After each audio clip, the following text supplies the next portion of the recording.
Welcome, ladies and gentlemen, to this week's episode of Talk Exchange. Today's guest is Rich Wistocki, who has spent his entire career in law enforcement and the overall prevention of child abuse. He has arrested over 300 child predators, and today he talks all about his career and also how to prevent school shootings, how to train students and faculty. He owns the company Be Sure Consulting, and it's just a very powerful, very interesting episode that I think everyone should listen to, and I hope everyone finds value in. So hope you enjoy, and we'll see you again next week. Welcome to Talk Exchange. I'm Tracy Edwards, CEO of the National Exchange Club. And I'm Christy Lindahl, Director of Communications. So, Christy, we're here today with actually a heavy subject that can be prevented. Thankfully, we at the National Exchange Club partnered with Detective Rich Wistocki quite some time ago. I want to say it was about 10 years ago when we first met you in Naperville, Illinois, where you were a detective. And since then, you've taken your program via Be Sure Consulting nationwide, many times in partnership with exchange clubs who provide the support needed to bring you in. I understand you're also serving as a detective in Putnam County, Tennessee, and providing these very important classes on how to keep kids safe nationwide. So please welcome our guest today, Rich Wistocki. Thank you, guys. Thank you for having me. Awesome. Absolutely. Always great to catch up with you. And I know a lot, it's always amazing whenever we get together, there's so much that has happened, so much that you've prevented from happening since we were together. So talk about your latest successes, Rich, since we were last together. Yeah. So with the Exchange Club, and I'm an Exchange Club member in the Tri-County, South Carolina area, Charleston area. And nationwide, the National Exchange Club has approved two of my national projects. One is keeping kids safe online, and number two is stopping school shootings, because we all know the National Exchange and Exchange Club across the United States is all about the prevention of child abuse. So I come from a place where I've arrested over 300 internet predators in my career, and I travel the country now.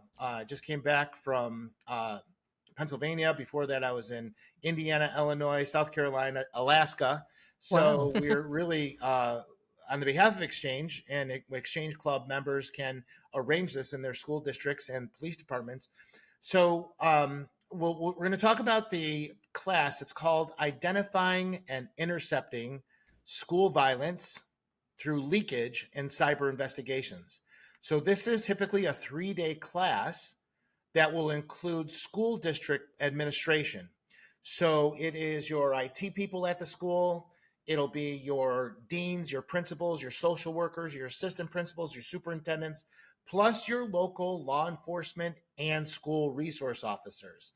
One of the people that the jobs in the school, the IT people, are really, really important to come to this class. So this 3-day class is put on nationwide. And let me start from the beginning on where it comes from. So in 2021, the United States Secret Service, of which I was a task force member for over 15 years, the United States Secret Service, Dr. Lena Althari, who is a psychiatrist, who created a study, and it's called the United States Secret Service Threat Assessment Survey Study in 2021.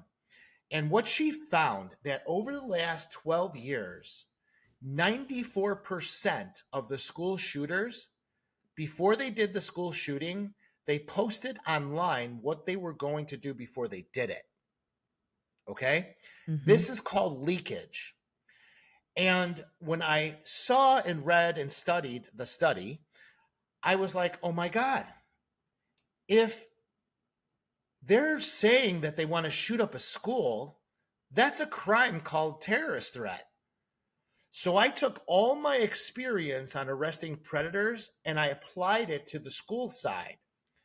And what allows us to do these cases is a federal law called the ECPA, the Electronics Communications Privacy Act. In the ECPA, there is a portion of that where it says if death or great bodily harm is threatened, that it is about to occur or going to occur now, the law enforcement officer can invoke exigency, and within 2 hours, the law enforcement agent can find out and track and trace who is the person who made the threat. That's what we do with predators.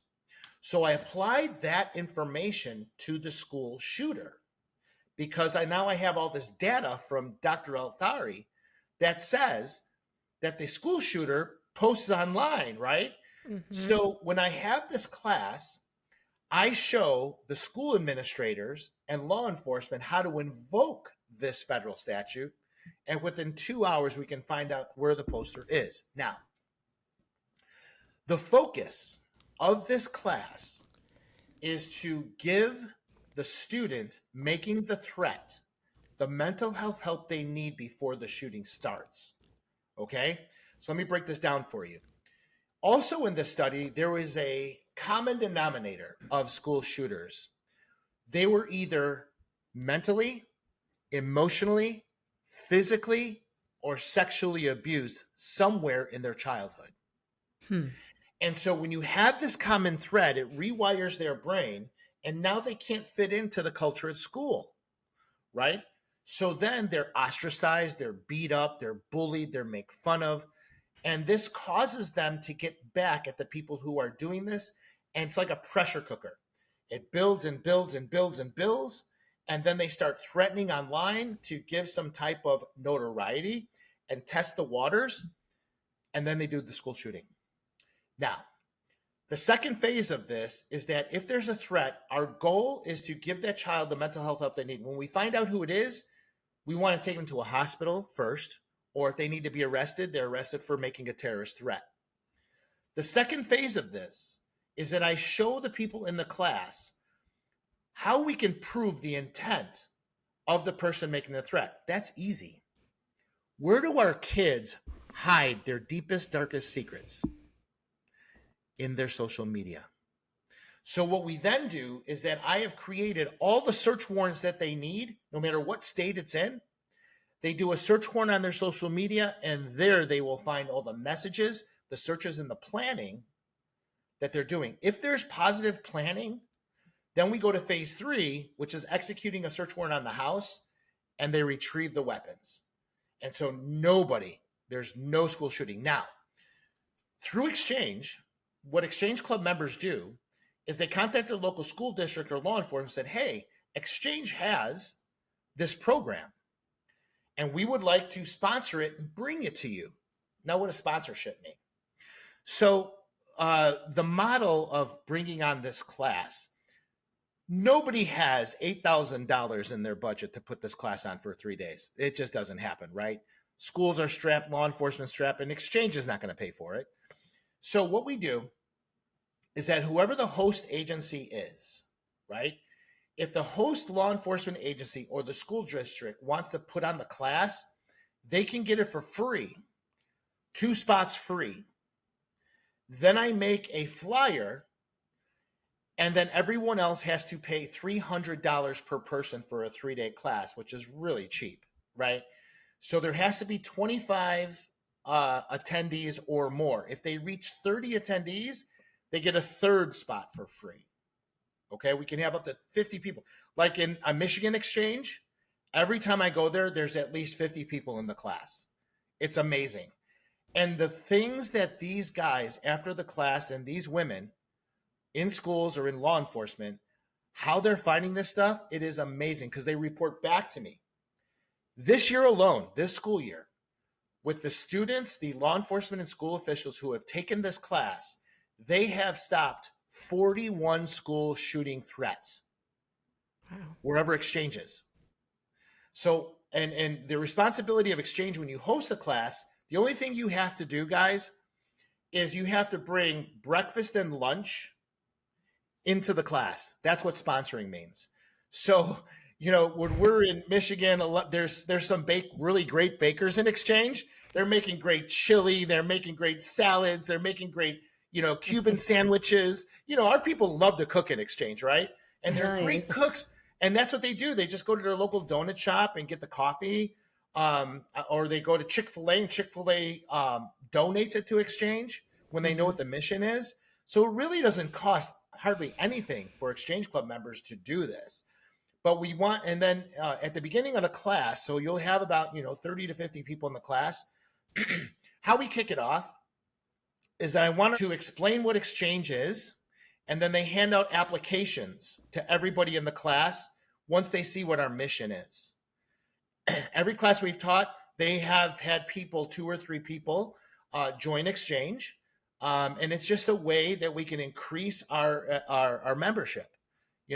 Because when they see this great class and they're part of it, we give them the applications at the beginning of class, and we introduce the applications and we attach it to the evaluations.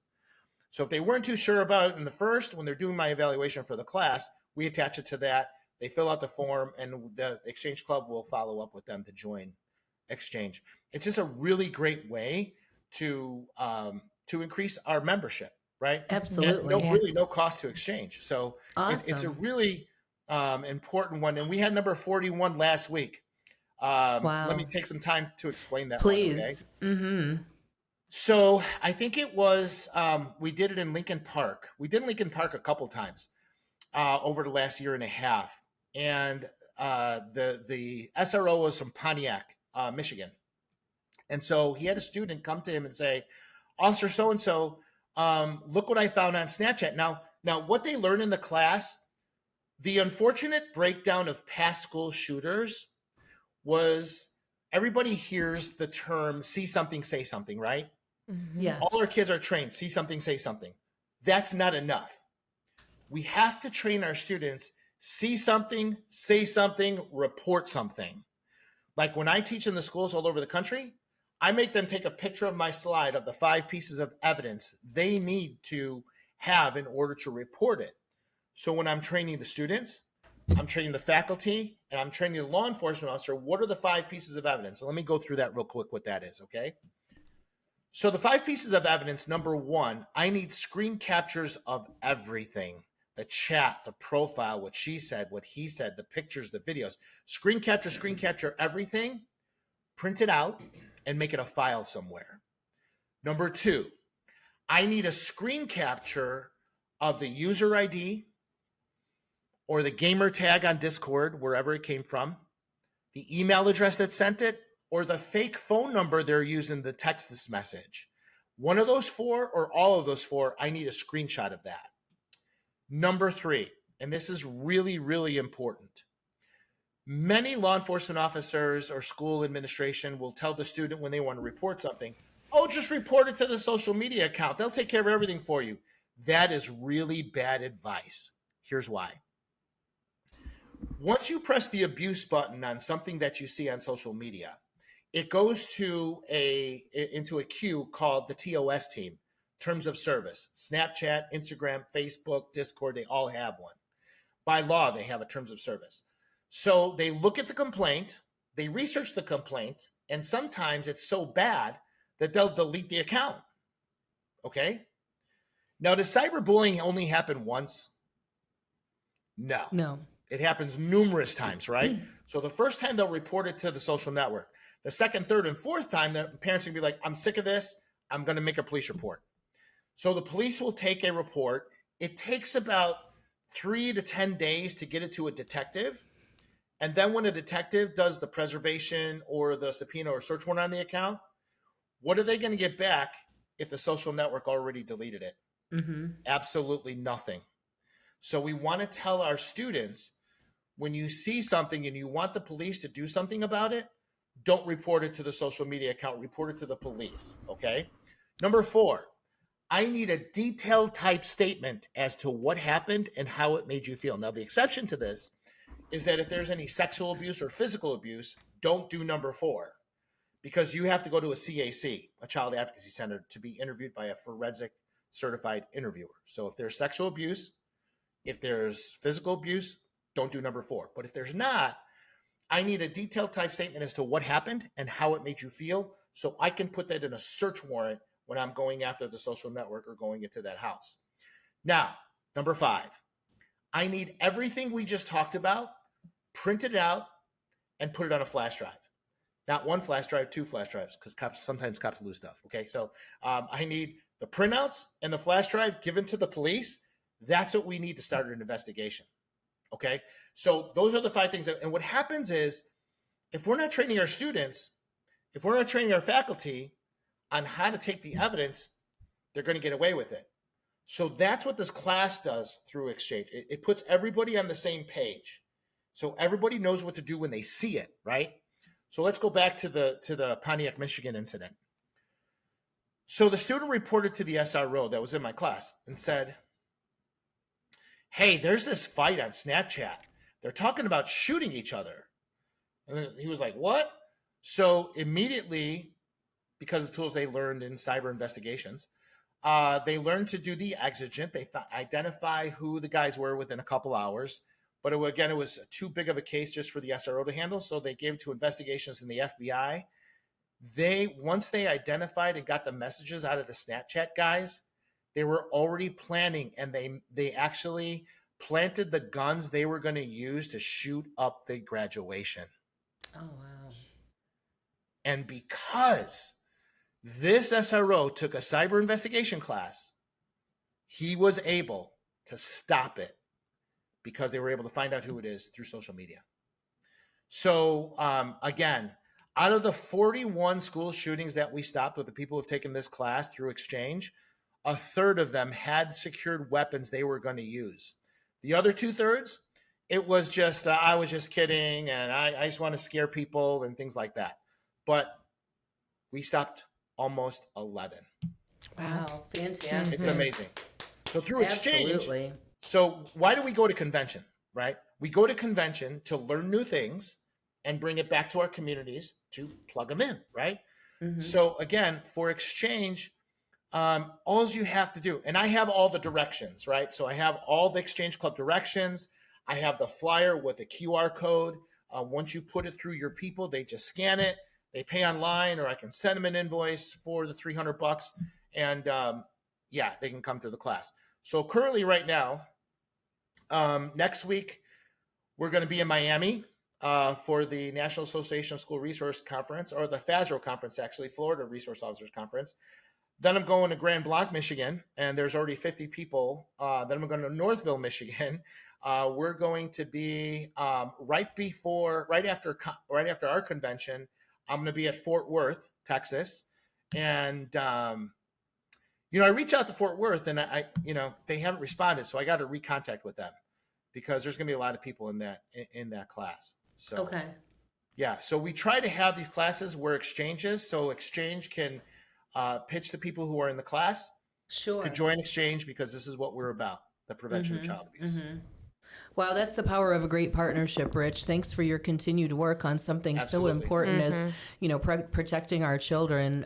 My gosh, we all agree on that, and that's a big focus of exchange. So really glad that we partnered back when we met in Naperville. Yeah. I was trying to remember what year that was. Maybe. Oh, God. It had to be like 2010 I've been in exchange. Yeah. Oh, wow. I think I met you maybe about 2013 or 14 or so when we started then taking the program nationally. So thank you for your work. It's just amazing and absolutely stunning to think that we could have had all those horrific experiences that were prevented as a result of this partnership.